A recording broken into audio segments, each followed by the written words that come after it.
इस बार वसंत उत्सव में जंगल के बड़े बड़े मेहमान आ रहे हैं। मेरे पास नई साड़ी लेने के पैसे तो नहीं है, पर कम से कम इस फटे कपड़े को ऐसे सिल दूं कि लाज बची रहे। गरीबी इंसान की जेब खाली करती है, पर आत्मसम्मान नहीं। तभी आसमान से साड़ी पहने गोरी कोवी अपने पंखों को मटकाती हुई डाल पर बैठती है। ओहो रानो बहन, ये क्या अभी तक उसी फटे पुराने चीथड़े को पैच लगा रही हो? तौबा तौबा, इस बार तो उत्सव में बाहर के राजा महाराजा आ रहे हैं। तुम जैसे फटेहाल लोग वहाँ परोसने का काम ही करना, वरना मेहमान देखकर ही भाग जाएंगे। गोरी बहन, कपड़ा नया हो या पुराना, वो बदन ढकने और मर्यादा के लिए होता है। कुदरत ने हमें जो दिया है, हमें उसमें खुश रहना चाहिए। दिखावे की चमक तो धूप की तरह ढल जाती है। अजी छोड़ो अपनी ये गरीब वाली फिलॉसफी। मेरे कालू जी को देखो, पूरे जंगल के सबसे अमीर व्यापारी है। इस बार मेरे लिए शहर के सबसे बड़े इंसानी बुटीक से ऐसा लहंगा ला रहे हैं कि तुम जैसी चिड़िया बस छाती पीटती रह जाओगी। चलो, यहाँ बैठने से मेरी साड़ी में धूल लग जाएगी। रानो चिड़िया अपमान का घूंट पीकर फूलों की खूबसूरत घाटी में आती है। यहाँ चारों तरफ ताज़ा लाल और गुलाबी गुलाब खिले हैं। रानो के दिमाग में एक अनोखा और स्वाभिमानी विचार आता है। नहीं, मैं अपने बच्चों और अपने आत्मसम्मान को झुकने नहीं दूंगी। अगर मेरे पास पैसे नहीं हैं, तो क्या हुआ? कुदरत का ये खजाना तो सबका है। मैं इन ताज़ा गुलाब की पंखुड़ियों से अपने लिए एक अनोखा लहंगा बनाऊंगी। रानो बिना वक्त गवाए जमीन पर गिरी हुई ताज़ा बेदाग गुलाब की पंखुड़ियों को एक एक करके इकट्ठा करने लगती है। वो हरी लताओं की महीन सुतली बनाती है। 1, 2, 3, हर एक पंखुड़ी में मेरी मेहनत और मेरा स्वाभिमान बुना जाएगा। ये काम आसान नहीं है। धूप निकलने से पहले मुझे हजारों पंखुड़ियाँ जोड़नी होंगी ताकि ये मुरझाए नहीं। मैं हार नहीं मानूंगी। दूसरी तरफ घने जंगल के बाजार में लालू लाल तोता अपनी दुकान पर बैठा अमरूद खा रहा है। गोरी कवि रानो की तरकीब की भनक लगते ही गुस्से में पैर पटकती हुई लालू के पास पहुंचती है। लालू भाई, ओ लालू भाई, सुनो तो, वो गरीब रानो चिड़िया फूलों की घाटी में कुछ गुल खिला रही है। सुना है असली गुलाबों का कुछ बना रही है। मुझे उससे 10 गुना महंगा और भड़कीला लहंगा चाहिए, पर मैं धूप में मेहनत नहीं कर सकती। अरे ओ गोरी भाभी, तुम इतना काहे टेंशन लेता है बाबा? असली फूल तो 2 घंटा में मुरझाकर पापड़ बन जाएगा ना। तुम आमी का बात सुनो, बहुत धांसू आइडिया देता है तुमको। जल्दी बताओ लालू भाई, कालू जी पैसे देने को तैयार हैं। बस रानो का घमंड टूटना चाहिए। तुम इंसानों की दुकान पर जाओ भाभी, वहाँ इम्पोर्टेड प्लास्टिक वाला सिंथेटिक गुलाब का लहंगा मिलता है। एकदम कड़क, चमकीला और कभी नहीं मुरझाने वाला। धूप पड़े या पानी, वो चमकेगा। एकदम इंटरनेशनल डिजाइनर पीस जैसा बाबा। लालू तोता से शॉर्टकट आइडिया मिलते ही गोरी कवि के पंखों में जैसे बिजली दौड़ जाती है। वो बिना एक पल गवाए सीधे उड़कर अपने घर पहुंचती है, जहां कालू कौवा आराम से लेटा हुआ था। ओ जी उठो, जल्दी उठो, तिजोरी बंद करो और अभी के अभी शहर जाने की तैयारी करो। हमारे पास बिल्कुल टाइम नहीं है। अरे भाग्यवान, क्या हुआ? कोई डाकू चील आ गई क्या, या फिर जंगल में सूखा पड़ गया? इतनी क्यों हाँफ रही हो? डाकू चील नहीं, वो गरीब रानो चिड़िया आफत बनकर आई है। फूलों की घाटी से असली गुलाब तोड़ तोड़ कर अपने लिए लहंगा बुन रही है। पूरे जंगल की औरतें उसकी तारीफों के पुल बांध रही है। अगर वसंत उत्सव में उसने मुझसे अच्छा कपड़ा पहन लिया, तो मैं अपनी ये कीमती शक्ल किसी को नहीं दिखाऊंगी। अरे तो मैं क्या करूं? वो गरीब है, मेहनत कर रही है। तुम भी जाओ, 2-4 गेंदे के फूल तोड़ लाओ और सिल लो अपना जुगाड़। हाय दैया, मैंने इसी दिन के लिए जंगल के सबसे अमीर कौवे से शादी की थी। मैं धूप में उड़कर फूल तोड़ूंगी। लालू तोता ने बताया है कि इंसानों के शहर में इम्पोर्टेड प्लास्टिक का चमकीला गुलाब वाला लहंगा मिलता है। मुझे वही चाहिए, वो भी आज ही। क्या? शहर का बुटीक? अरे गोरी, वहाँ इंसानों के कपड़े बहुत महंगे होते हैं। मेरी आधी तिजोरी खाली हो जाएगी। रहने दो ना, रानो से क्या मुकाबला करना। अच्छा, तो पैसों के आगे आपको अपनी पत्नी की इज्जत की कोई कीमत नहीं है। ठीक है, अगर आज आप मेरे साथ शहर नहीं गए, तो मैं मायके चली जाऊंगी और रात का खाना खुद बनाकर खाना। अरे अरे, गुस्सा मत करो मेरी रानी, मायके जाने की क्या जरूरत है? तिजोरी क्या, मैं अपनी जान भी हाजिर कर दूं। चलो अभी के अभी शहर चलते हैं और ऐसा भड़कीला लहंगा लाते हैं कि रानो चिड़िया का असली गुलाब का लहंगा पानी मांगने लगे। कालू और गोरी उड़ते हुए इंसानों के एक बड़े गोदाम के पीछे पहुंचते हैं। वहां शादियों में इस्तेमाल होने वाला प्लास्टिक और नायलॉन के नकली गुलाबों का एक भारी चमकीला थान पड़ा है। जोर लगाओ गोरी, देखो कितना भड़कीला है। इसमें सोने जैसी प्लास्टिक की लटकन भी लगी है। रानो के असली फूल इसके सामने घास फूस लगेंगे। आहा कालू जी, ये इतना कड़क है कि हवा से भी नहीं उड़ेगा। जब मैं इसे पहनकर उत्सव में चलूंगी तो सब देखती रह जाएंगी। रानो तो शर्म से अपने घास के घर में छिप जाएगी। दोनों भारी कपड़े को चोंच में दबाकर आसमान में उड़ते हैं। कपड़ा इतना भारी है कि कालू हवा में बार बार डगमगा रहा है, पर घमंड में दोनों आगे बढ़ते जाते हैं। वसंत उत्सव का दिन आ गया है। नदी के किनारे बड़ा सा शामियाना सजा है। हरियाली तोती और बबली कबूतरी नए कपड़ों में बैठी हैं। तभी गोरी कौवी अपना भारी भड़कीला प्लास्टिक का लहंगा पहने मटकती हुई प्रवेश करती है। रास्ता छोड़ो बहनों, जरा देखो, इसे कहते हैं असली अमीरी का लिबास। पूरे इंसानी शहर का इकलौता डिजाइनर पीस है। ना मुरझाने का डर, ना फटने का। अरे बाप रे गोरी बहन, ये तो बहुत ज्यादा चमक रहा है। पर इसे पहनकर तुम सीधी खड़ी क्यों नहीं हो पा रही हो? ये कुछ ज्यादा ही कड़क नहीं लग रहा? तुम लोगों को फैशन की क्या समझ, लग्जरी थोड़ी भारी ही होती है। और देखो, वो आ रही है हमारी जंगल की गरीब मजदूर। तभी रानो चिड़िया मैदान में कदम रखती है। उसने लाल और गुलाबी ताजा गुलाबों की पंखुड़ियों से बना एक बेहद हल्का कलात्मक लहंगा पहना है। जैसे ही वो चलती है, उसके हर कदम से गुलाब की भीनी भीनी असली खुशबू हवा में तैरने लगती है। वाह रानो बहन, क्या सुघड़पन है, कितना हल्का और कितना पवित्र लग रहा है ये लहंगा। पूरे मैदान में चमेली और गुलाब की महक फैल गई। खुशबू तो 2 मिनट की मेहमान है रानो। 2 घंटे बाद जब धूप चमकेगी तो तुम्हारे ये फूल सड़ जाएंगे। तब देखना तुम्हारी इस गरीबी का तमाशा कैसे बनता है। दोपहर के 12 बज चुके हैं। आसमान में सूरज अपनी पूरी तपिश के साथ चमक रहा है। धूप इतनी तेज हो गई है कि नदी का पानी भी गर्म होने लगा है। खुले मैदान में गर्मी का प्रकोप बढ़ जाता है। अरे, ये मेरे लहंगे को क्या हो रहा है? ये अंदर से इतना गर्म क्यों हो रहा है? ऐसा लग रहा है जैसे किसी ने मेरे बदन पर उबलता हुआ तेल डाल दिया हो।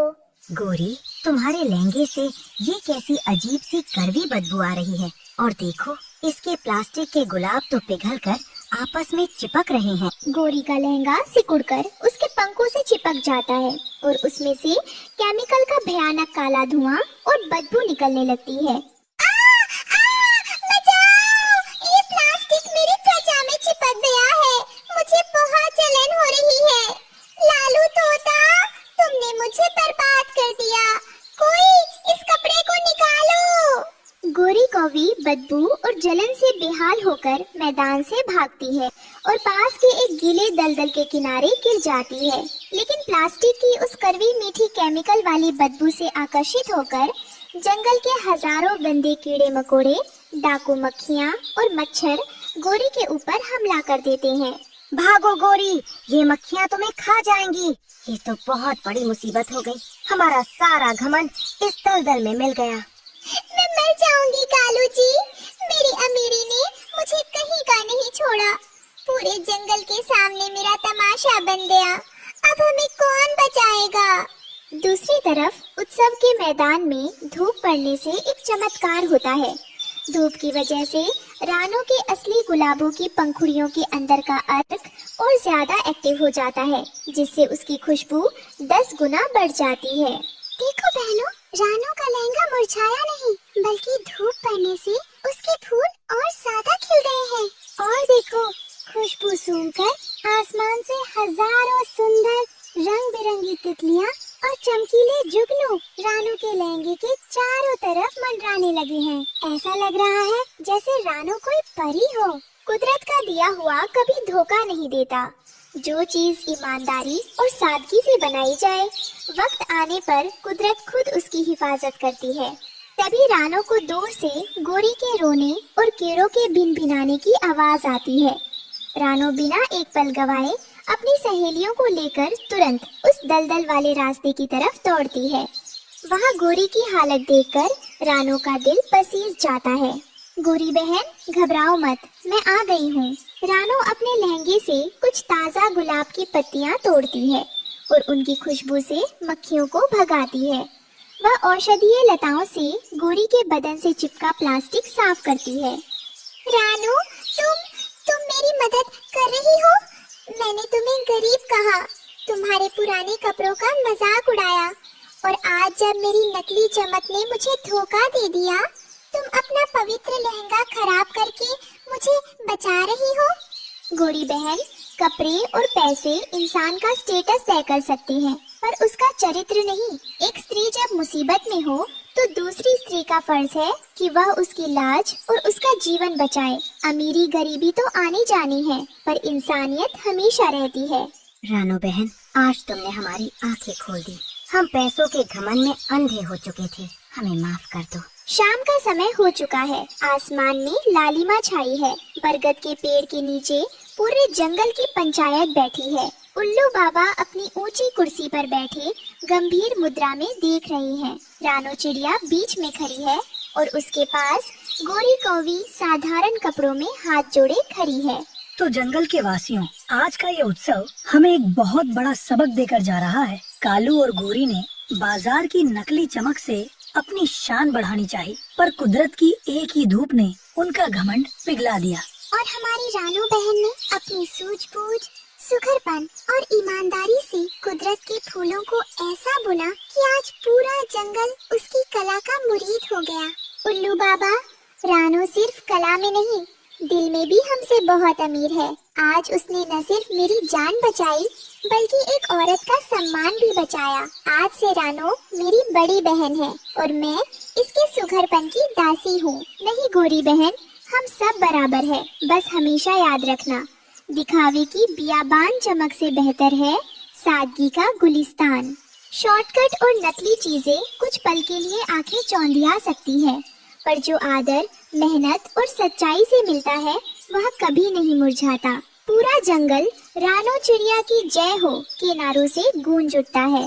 रानो के चेहरे पर उसकी अक्लमंदी, सहनशीलता और स्वाभिमान की वो सुंदर जीत चमक रही है, जिसे देखकर हर महिला का सिर गर्व से ऊंचा हो जाए। रानो चिड़िया ने अपने छोटे काउंटर पर ऑर्गेनिक और बिना केमिकल की सब्जियां सजाई थी, लेकिन वो नहीं जानती थी कि पूरी मंडी का मालिक उसकी बर्बादी का डेथ वारंट तैयार कर चुका है।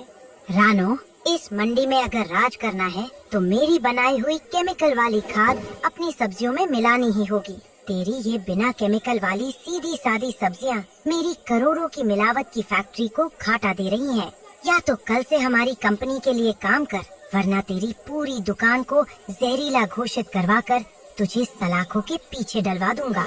कालू सेठ, तुम्हारी फैक्ट्रियों का जहर खाकर आधा जंगल बीमार पड़ा है। मैं अपनी सब्जियों में तुम्हारी जहरीली दवाइयाँ मिलाकर पक्षियों की जान का सौदा कभी नहीं करूँगी। जो उखाड़ना है उखाड़ लो। रानो चिड़िया ने किसी पुराने तरीके के बजाय बांस और पन्नी का एक आधुनिक नेट हाउस बनाया था, जहाँ वो बिना किसी केमिकल के पूरी तरह शुद्ध और प्राकृतिक सब्जियाँ उगाती थी। उसके बच्चे गुड़िया और कुकू बारकोड और पैकिंग संभाल रहे थे। मम्मा, हमारी ताजा ब्रोकली और टमाटरों की डिमांड शहर के बड़े बड़े पक्षी कर रहे हैं। बिना खाद की ये सब्जियां खाकर सब स्वस्थ हो रहे हैं। हाँ बेटा, प्रकृति ने हमें जो शुद्धता दी है वही हमारा असली ब्रांड है। बस जल्दी से इसे पैक करो। आज हमें शहर की मुख्य मंडी में अपना नया आउटलेट खोलना है। रानो जैसे ही अपनी गाड़ी लेकर निकलने वाली होती है, कालू कौवा अपनी काली चमचमाती गाड़ी से उसका रास्ता रोकता है। वो जंगल की पूरी मंडी को अपनी जहरीली खाद के दम पर कंट्रोल करता था। रानो, तुम्हारी ये शुद्ध सब्जियां मेरे केमिकल के बिजनेस को बर्बाद कर रही हैं। आखिरी बार कह रहा हूँ, अपना ये नेट हाउस मुझे बेच दो और यहाँ से चली जाओ, वरना बाजार में तुम्हारे नाम का ऐसा बदनाम सिक्का उछालूंगा कि कोई तुम्हारी तरफ थूकेगा भी नहीं। तुम्हारी धमकियाँ तुम्हारी फैक्ट्रियों में चलती होंगी कालू, मेरी मेहनत पर नहीं। रास्ता छोड़ो। रानो से अपमानित होकर कालू कौवा सीधे अपनी सेंट्रल फूड टेस्टिंग लैब पहुंचता है, जहां का मुख्य साइंटिफिक ऑफिसर बंटी कबूतर उसका बिका हुआ दलाल था। बंटी, कल सुबह रानो चिड़िया की सब्जियों के सैंपल मंडी में आएंगे। तुम्हें अपनी नकली रिपोर्ट में ये साबित करना है कि रानो की सब्जियों में जानलेवा पेस्टिसाइड और जहर मिला हुआ है, ताकि पूरी मंडी उसके खिलाफ हो जाए।